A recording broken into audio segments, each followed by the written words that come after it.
오늘 함께 부를 찬송가 270장 1절입니다. 변찮는 주님의 사랑과 변찮는 주님의 사랑과 거룩한 보혈의 공로를 우리 다 찬양을 합시다. 주님을 만나볼 때까지 예수는 우리를 깨끗게 하시는 주시니 그의 피 우리를 눈보다 더 이게 하셨네. 아멘. 오늘 하나님께서 주신 말씀 베드로서 3장 1절에서 7절까지의 말씀 같이 읽겠습니다. 사랑하는 자들아, 내가 이제 이 둘째 편지를 너희에게 쓰노니 이 두 편지로 너희의 진실한 마음을 일깨워 생각나게 하여 곧 거룩한 선지자들이 예언한 말씀과 주 대신 구주께서 너희의 사도들로 말미암아 명하신 것을 기억하게 하려 하노라. 먼저 이것을 알지니 말세에 조롱하는 자들이 와서 자기의 정욕을 따라 행하며 조롱하여 이르되 주께서 강림하신다는 약속이 어디 있느냐? 조상들이 잔으로부터 만물이 처음 창조될 때와 같이 그냥 있다 하니 이는 하늘이 옛적부터 있는 것과 땅이 물에서 나와 물로 성립되는 것도 하나님의 말씀으로 된 것을 그들이 일부러 잊으려 함이로다. 이로 말미암아 그때의 세상은 물이 넘침으로 멸망하였으되 이제 하늘과 땅은 그 동일한 말씀으로 불사르기 위하여 보호하신 바 되어 경건하지 아니하는 사람의 심판과 멸망의 날까지 보존하여 두신 것이라. 아멘. 오늘은 진실한 마음입니다. 베드로 후서의 이제 3장의 말씀인데요. 베드로는 성도들의 진실한 마음을 일깨워 선지자들의 예언한 말씀과 또 사도들의 그 명령을 기억할 것을 말하고 있습니다. 그리고 편지를 그 내용으로 쓰게 되죠. 말세에 조롱하는 자들에 대한 경고를 하게 됩니다. 그들은 주님의 약속을 잊으라고 비웃고 경고하는데 베드로는 이 사람들과 거리를 두기를 말하고 있습니다. 또한 하늘과 땅은 경건하지 않은 사람들을 불로 심판할 때까지 보존될 것이다 라고 말하죠. 여러분, 이렇게 말씀을 들었을 때 요약을 한번 해보시면 좋겠습니다. 자, 요약이 된 다음에는 우리가 오늘 큐티 일의 말씀을 우리가 7월 8월 같이 나가게 되는데 이 뒤에 있는 본문의 해설을 그냥 읽는 것만으로도 그리고 적용하는 것만으로도 우리에게 공부가 됩니다. 이제 후에 1년이 지나고 또 우리가 양육을 받았을 때는 두 가지 정도, 세 가지 정도의 질문을 하면서 그 말씀을 묵상하는 거에 매우 익숙해질 것입니다. 오늘은 첫 번째로 기억하게 하려는 편지입니다. 베드로는 사랑하는 성도들에게 주님의 가르침을 일깨우고 그리고 그것들을 기억나게 하기 위해서 두 번째 편지를 씁니다. 욕심을 부추겨 하나님을 떠나게 하는 거짓 가르침을 물리치려면 하나님이 선지자와 사도들에게 주신 진리의 말씀을 자꾸 들어야 됩니다. 안다고 안 들으면 잊어먹습니다. 자꾸 듣고 또 듣고 그리고 기억해야 하는 것이죠. 듣고도 잊어버리고 거짓 가르침에 미혹되는 죄인이기 때문에 그렇습니다. 우리는 알면서도 미혹됩니다. 내가 비록 연약해도 말씀의 공동체에서 참된 복음을 계속 들을 때 십자가의 부활이 진실된 마음으로 다가오게 될 것입니다. 연약했던 영혼들이 바로 서게 되고 성장하는 그런 귀한 일들을 여러분들은 바라보게 될 것입니다. 여러분, 내가 듣고 싶은 말보다 예수 그리스도의 복음을 기억하게 하는 그런 공동체가 있음을 기도하시기 바랍니다. 적용해 봅시다. 요즘 나는 진리의 복음을 어디서 어떻게 듣고 있습니까?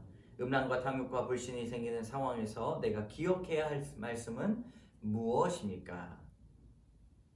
두 번째, 잊으려 하는 자들입니다. 하나님의 약속이 이루어질 때까지 우리는 잘 기다릴 수 있어야 되는데 약속에 대한 소망이 인내하지 않으면 기다리는 시간이 지루해져서 그것을 우리는 잊게 됩니다. 그런 확신이 어디 있느냐? 약속이 어디 있느냐? 기도하는 게 맞냐? 믿는 게 맞냐? 날마다 불평하고 잊어버리게 되는 것이죠. 여러분, 그렇기 때문에 우리 하나님의 말씀을 날마다 기억해야 되는 것입니다. 만약에 있게 된다면 자기의 정욕을 따라 떠난 것이 합리화가 됩니다. 그리고 약속의 말씀을 조롱합니다. 너는 믿어라, 나는 떠날 거다. 그렇게 이야기하죠. 이렇게 되는 것은 하나님의 말씀을 듣고 행하지 않고 일부러 잊으려고 하기 때문입니다. 여러분, 말씀에 저항하는 교만을 버리시고 오늘도 주의 말씀 안에서 나에게 해주시는 그 말씀, 여러분 순종하시기 바랍니다. 오늘 박민아 씨가 쓴 사랑하는 자에게 보내는 편지 묵상 간증입니다. 믿지 않는 가정에서 후처의 자녀로 태어난 저는 늘 행복한 가정을 꿈꾸며 자랐습니다. 나에게 잘해줄 남자를 만나 결혼했지만 물질 기근으로 시댁에 있기가 힘들어 4살 된 아들을 데리고 친정살이를 했습니다. 그러던 중 허리 수술 후 마음에 큰 병이 든 어머니가 자살하는 사건이 찾아왔습니다. 장례를 마치고 나서 설상가상으로 남편은 제게 이혼을 요구했습니다. 이에 저는 말없이 합의한 후 4대 독자인 아들과 헤어짐으로 인생이 송두리째 파괴되었습니다. 그 후 저는 결혼정보업체를 통해 교회 다니고 아이가 둘 딸린 남자를 만나 재혼했습니다. 그리고 남편의 전도로 신앙생활을 하며 세례를 받았습니다.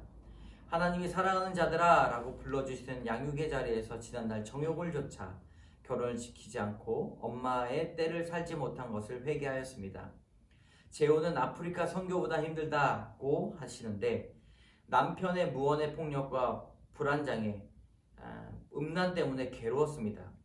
그럼에도 가정은 지킬 만한 가치가 있다는 말씀을 기억하며 남편의 아이들을 키우며 인내했습니다. 주님은 이런 저의 믿음을 키워가시며 교회 소그룹 리더로 세워주셨습니다. 그러던 어느 주일 새벽에 남편이 제 앞에 무릎 꿇고 유부녀와의 불륜을 고백했습니다. 저는 분노와 절망에 휩싸여 정신과 약을 먹고 공동체 위로를 받으며 말씀을 묵상했습니다. 그러자 바뀌지 않는 남편을 보며 주께서 강림하신다는 약속이 어디 있느냐고 조롱하는 절처럼 무뚝뚝하게 대하고 부부는 떨어져 있으면 안 된다는 말씀을 일부러 잊은 채 주말복으로 살면서 남편을 외롭게 했음을 깨달아졌습니다. 그러니 하나님이 이런 나를 경건하지 않다고 책망하시는구나, 진실한 마음을 일깨우시려고 이 사건을 허락하셨구나 하고 인정되었습니다.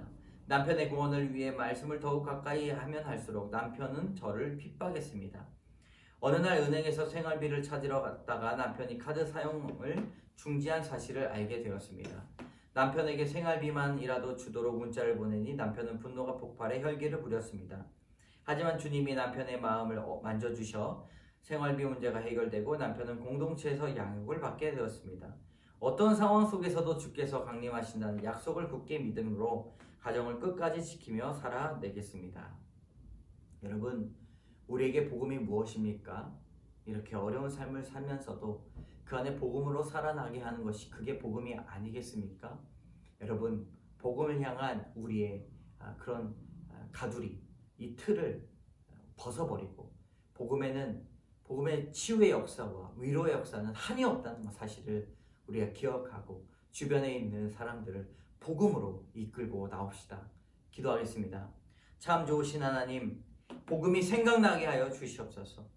하나님, 우리가 복음을 알면서도 주님 복음을 잊은 채 살아가고 복음과는 상관없이 살아갈 때가 많이 있습니다. 하지만 주님, 무너져가고 어려워지고 정말 이 세상은 더럽고 음란과 정욕에 휘감면서 일어나지 못하는 인생들이 너무나 많이 있습니다. 그러나 주님, 말씀으로 치유케 하여 주시옵소서. 사람의 위로와 격려는 정말 한계가 있음을 너무나 깨닫습니다. 하나님, 그들에게 말씀을 전해주시고 하나님 말씀으로 일어설 수 있는 귀한 일들이 주님 간증되게 하여 주시옵소서. 오늘도 그런 일들이 일어나기를 원하오며 모든 말씀 예수님 이름으로 기도드립니다. 아멘.